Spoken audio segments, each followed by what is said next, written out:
How did a painter, a failed artist, become one of the most infamous dictators in history? How did a civilized, cultured nation like Germany descend into the madness of Nazism? This isn't a simple story of one evil man. It's a perfect storm of anger, fear, and economic disaster. Let's rewind to the end of World War I, 1918. Germany is defeated, and the victorious powers impose the Treaty of Versailles. This wasn't just a peace treaty. For many Germans, it felt like a national humiliation. They were forced to accept sole blame for the war, pay crippling reparations that would bankrupt them for decades, give up huge chunks of territory, and dismantle their military. Imagine the national psyche, a proud nation brought to its knees, feeling betrayed and resentful.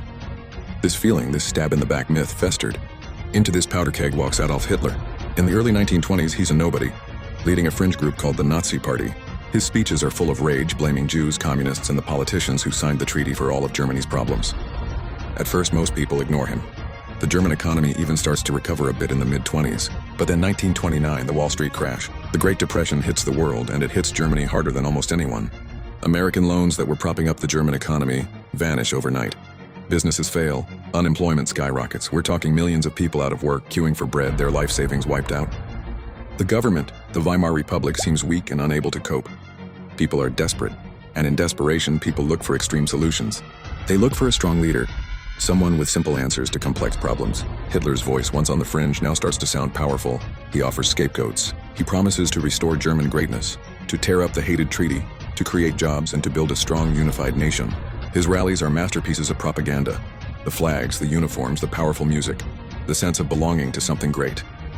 He offered hope to the hopeless and an enemy to the angry.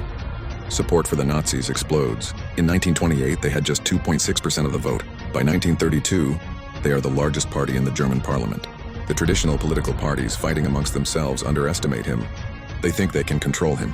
So in a fatal miscalculation, they make him chancellor in January 1933. They thought they were handing him a leash.